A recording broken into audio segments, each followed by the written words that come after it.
Fala pessoal, bem-vindo ao canal Zilli Market.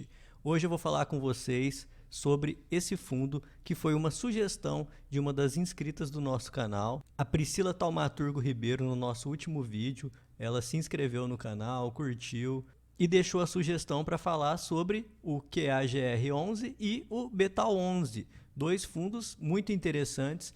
Eu sempre fico muito feliz quando vocês interagem comigo aqui, dão dicas, para a gente poder analisar junto, e nisso eu aprendo muito com vocês também e a gente consegue crescer e melhorar ainda mais o nosso caminho rumo ao sucesso financeiro.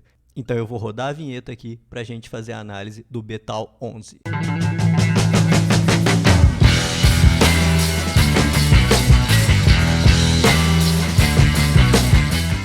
Bom, pessoal, a primeira informação sobre o BTG Pactual, o BETAL11, é que é um fundo de logística voltado ao agronegócio, um fundo que também investe em CRIs. Aqui vamos dar uma analisada na situação do BETAL11 hoje. É um fundo que está descontado. Um dos objetivos do nosso canal é sempre trazer para vocês fundos imobiliários que estão trazendo um bom desconto para que a gente possa aproveitar essa oportunidade e ao longo do tempo conseguir lucrar bastante e desenvolver muito o nosso capital. Então, analisando a situação do BETAL11, a gente vê que ele está sendo negociado com um PVP de 0,70, oferecendo 30% de desconto aos investidores. No último mês, ele fez um pagamento de 0,68 centavos de dividendos, oferecendo um dividend yield de 0,84%. Um dividend yield até interessante, mas vamos dar uma analisada aqui para ver o que fez o BETAL11 cair tanto e se há a possibilidade de uma retomada nos dividendos para que ele volte a performar bem e fazer muito mais sentido na nossa carteira. Então, analisando os objetivos do fundo, a gente vê aqui entre os objetivos do BTG, proporcionar a rentabilidade e a valorização de suas cotas ao longo do prazo através de aquisição e construção de ativos de escoamento e armazenagem, voltados ao agronegócio brasileiro. Uma primeira característica que eu achei muito interessante aqui do fundo é que ele não tem taxa de performance. Isso já é uma questão muito interessante, principalmente para um fundo que você quer manter muito tempo na sua carteira. Você não ficar pagando taxa de performance já vai melhorar muito o seu desempenho, principalmente quando o fundo estiver caminhando muito bem.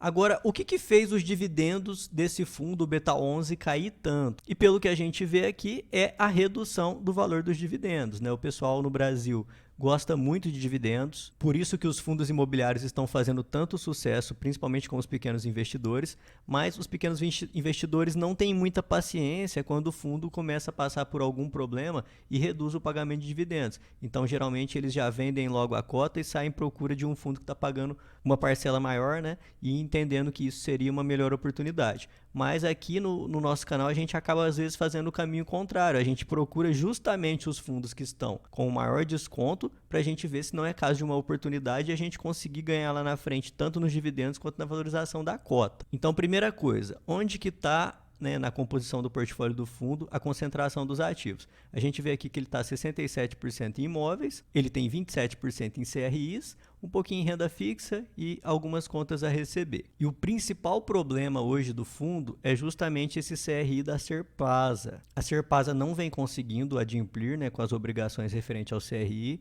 Aqui eles informam que a Serpasa realizou o pagamento parcial da parcela dos juros de outubro de 2023, que a empresa segue tentando vender ativos imobiliários para cumprir com os pagamentos junto aos credores, entre eles o BETAL11, e o fundo ressalta que a falta de pontualidade do pagamento desses CRIs pela Serpasa é um dos motivos da redução do pagamento de dividendos. Aqui a gente vê que a Serpasa corresponde a 10% da carteira do fundo. Deixa eu só mostrar aqui para vocês a composição aqui dos ativos. A gente vê a distribuição geográfica, a gente vê que a maioria está no centro-oeste do país, Goiás e Mato Grosso, aí com ativos também na Bahia, entre eles o da Serpasa, Minas Gerais e Paraná. E a gente consegue ver aqui que o CRI da Serpasa corresponde a 10% da carteira do fundo. Vendo o portfólio de ativos, a gente consegue ver aqui os galpões, A maioria dos ativos do portfólio são terminais portuários, intercomodal, centro de recebimento. Aqui a gente vê também alguns armazéns. Então a gente vê que é a parte de logística para o setor do agronegócio, tanto no armazenamento, na distribuição, além dos CRIs. E vendo aqui o CRI da Serpasa, a gente vê que é um CRI, né, do montante de 60 milhões e que ele foi negociado a uma taxa muito alta, ó, IPCA mais 9,3%. Isso se equipara muito àqueles CRIs high yield que a gente vê no DEVA 11, no VSLH 11, no HCTR 11, no TORD 11. Toda vez que um fundo ele faz uma negociação com um ativo high yield, né, buscando um alto retorno, o risco de inadimplência também aumenta, e é o que está acontecendo aqui nesse CRI da Serpasa. Mas pelo que a gente vê, o CRI da Serpasa corresponde a 10% da carteira do fundo. E hoje o fundo vem com um desconto de 30%. Então vamos pensar numa situação mais radical. Mesmo que a Serpasa desse o calote total no Beta 11, que ele não tivesse garantia nenhuma com relação a esse contrato, o que não acontece, a gente ainda está com um desconto de 30%. E se corresponde só a 10%, o CRI da Serpasa, a gente vê que o fundo está sendo negociado com um desconto acima do que realmente ele pode vir a cair se for feita a adequação do valor da sua cota. Porque hoje a gente vê a cota patrimonial do fundo em R$ 104,48.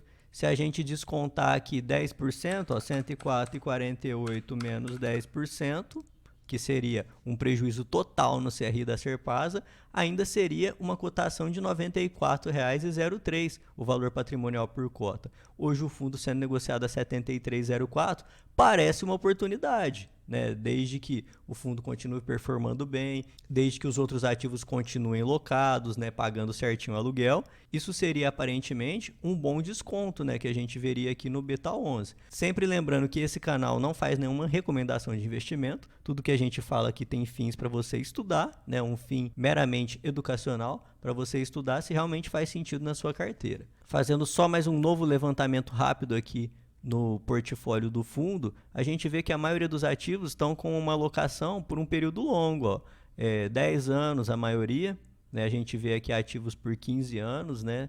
Sendo adquirido a maioria em fevereiro de 2021. O ativo que apresenta o menor tempo aqui de duração é de 9 anos, esse da Confrio, mas a gente vê aqui que é um fundo que, desde que todas essas empresas continuem adimplindo o contrato com naturalidade, vai garantir para o investidor um período de segurança longo com relação à ocupação desses imóveis, né? Nessa parte onde o fundo investe em imóveis. E por fim, né, como eu sou especialista em direito imobiliário, eu sempre gosto de analisar as garantias que envolvem principalmente aquilo que está tendo problema. Então aqui eu peguei o fato relevante com relação ao CRI da Serpasa. E a gente vê aqui um CRI no valor de 60 milhões, contratado com aquela remuneração bem alta, né, de IPCA mais 9,3% ao ano, com prazo de operação de 10 anos, vencimento em 2031. E aquilo que sempre me interessa, né, com relação às garantias, a gente vê aqui como garantias alienação fiduciária do imóvel rural denominado Fazenda Santo Antônio 2. Então, assim, uma fazenda dada como garantia e fiança dos acionistas, cessão de recebíveis, cash colateral. Então é aquilo que a gente sempre fala. Todos esses contratos, eles são preservados com garantias. Então, assim, mesmo que houver o inadimplemento pela Serpasa, todas essas garantias aqui, o fundo vai poder executar. Então, pelo que a gente está vendo, fundo sendo negociado com 30% de desconto, Serpasa corresponde apenas a 10% da carteira. E a gente tem a segurança de ter as garantias, né, dadas pela devedora no momento da contratação.